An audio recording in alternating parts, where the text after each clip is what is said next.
Hello అండి. అందరికీ నమస్కారం. అస్సలాము అలైకుం. వెల్కమ్ టు ఉజ్మాస్ కే world. I am Uzma Shaikh. Guys ఈరోజైతే నేను ఇఫ్తార్‌లోకి ఫ్రూట్ కస్టర్డ్ అయితే చేశాను. అది నా వేలో చేశాను. ఆఫ్‌కోర్స్ డెఫినెట్‌లీ మీకు నచ్చుతుందని అనుకుంటున్నాను. సో, చూసారా ఎంత క్రీమీగా అండ్ అంతే టెక్స్చర్‌గా కూడా ఉందండి. సో, లేట్ అయితే చేయను. మెయిన్‌లీ మీతో ప్రాసెస్ అయితే స్టార్ట్ చేసేస్తాను. ఫస్ట్ ఒక కడాయి తీసుకొని అందులో ఒక స్పూన్ వరకు అయితే నేను ఘీ వేశానండి. సో, మీకు ఘీ అవైలబుల్‌లో లేకపోతే మీరు డాల్డా కూడా యూజ్ చేసుకోవచ్చు. ఇందులో ఒక 3 స్పూన్స్ వరకు అయితే సన్న సేమియా ఉంటుంది కదండీ! సో, ఇది వేశాను. మీకు దగ్గర ఇది లేకపోతే మీరు నార్మల్ సేమియా కూడా యూజ్ చేసుకోవచ్చు.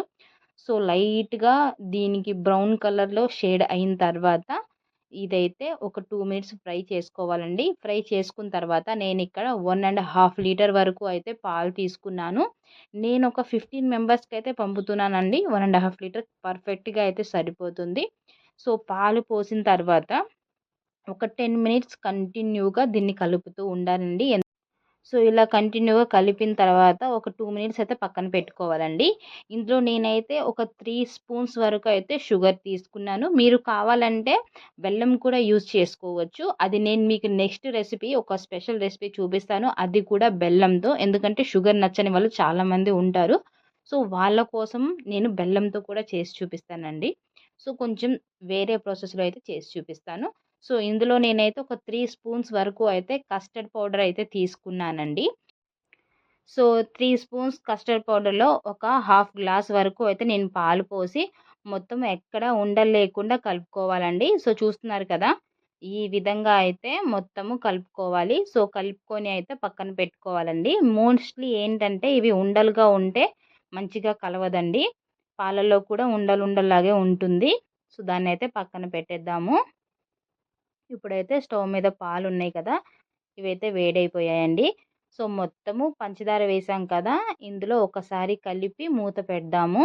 సో, మూత తీసిన తర్వాత ఒక 2 మినిట్స్ తర్వాత చూస్తే పాలు లైట్‌గా పొంగొస్తున్నాయండి.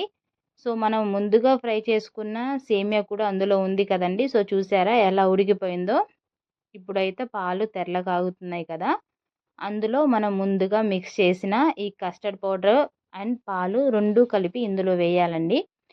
సో, ఇది వేసిన తర్వాత మీరు కంటిన్యూయస్‌గా కలుపుతూ ఉండాలి గైస్. సో, ఎక్కడా కూడా మీరు రెస్ట్ తీసుకోకుండా ఈ విధంగా స్లైడ్‌గా, స్లోగా సో, చూపిస్తున్నాను కదా! ఈ విధంగా కలుపుతూ ఉండాలి. మీకు ఆల్రెడీ ఇక్కడ థిక్‌నెస్ అయితే కనిపిస్తుంది కదా! చూస్తున్నారా? సో, ఈ విధంగా థిక్‌నెస్ వస్తే చాలండి. ఇలానే ఒక 2 మినిట్స్ వరకు అయితే కంటిన్యూగా కలుపుతూనే ఉండాలి. మీకు ఇంకో విషయం చెప్తాను. కస్టర్డ్ ఏంటంటే చల్లారిన తర్వాత ఇంకా థిక్‌గా అయిపోతుందండి. సో, ఇప్పుడు ఇది మనం అనుకున్న కన్సిస్టెన్సీలోకి వచ్చేసింది కాబట్టి దీన్నయితే ఒక గిన్నెలోకైతే తీసుకుందాము. సో, మొత్తము ఇలా అయితే గిన్నెలోకి వంపేసుకోవాలండి. మనం చల్లారిన తర్వాత కస్టర్డ్ ఇంకా థిక్‌గా అయిపోతుంది కాబట్టి. సో, దీన్ని ఒక 1 అవర్ వరకు ఫ్రిడ్జ్‌లో పెట్టుకోవాలండి. మీరు కావాలంటే ఫ్రీజర్ యూజ్ చేసుకోవచ్చు. లేకపోతే నార్మల్‌గైనా పెట్టుకోవచ్చు. సో, ఇక్కడ చూసారా 1 అవర్ తర్వాత ఎంత థిక్‌నెస్‌గా ఉందో. సో, అప్పుడైతే మిగతా ప్రాసెస్ స్టార్ట్ చేద్దాం. ఇందులో అయితే నేను ఒక యాపిల్ ముక్కలైతే కట్ చేసి తీసుకున్నానండి. ఒక యాపిల్ వరకు అయితే నేను తీసుకున్నాను. సో, ఇప్పుడైతే మొత్తంగా కలుపుకుందాము. ఇందులో మీకు షుగర్ ఏమైనా తక్కువైనా మీరు యాడ్ చేసుకోవచ్చు. లేదా షుగర్ వద్దు అంటే బెల్లంని కొంచెం మెదిపి కూడా ఇందులో వేసి మీరు మిక్స్ చేసుకోవచ్చండి. సో, గుప్పెడు వరకు అయితే ఇందులో దానిమ్మ గింజలైతే వేశాను.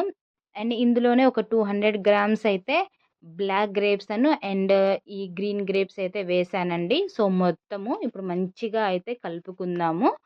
సో, ఇప్పుడు ఇందులోనే నేను ఒక బనానా వరకు వేస్తున్నానండి. కట్ చేసి పీసెస్ అయితే వేస్తున్నాను. మీకు ఇంకా కావాలనుకుంటే మీరు ఏ టైప్ ఆఫ్ డ్రై ఫ్రూట్స్ అయినా, లేకపోతే ఫ్రూట్స్ అయినా కూడా యాడ్ చేసుకోవచ్చు. నేను నాకు అవైలబుల్‌లో ఉన్న ఫ్రూట్స్ అయితే వేస్తున్నాను. అండ్ ఇందులోనే ఫైన్‌గా చాప్ చేసిన బాదం కూడా వేస్తున్నానండి. సో, కొంచెం వేసి కొంచెం అయితే ఉంచుతున్నాను ఫైనల్ డెకరేషన్‌కి.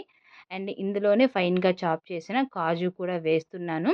అండ్ ఇలాగే ఇందులో కొంచెం అయితే రోజ్ పెటల్స్ వేస్తున్నాను. ఫ్లేవర్ అయితే చాలా బావుంటుంది.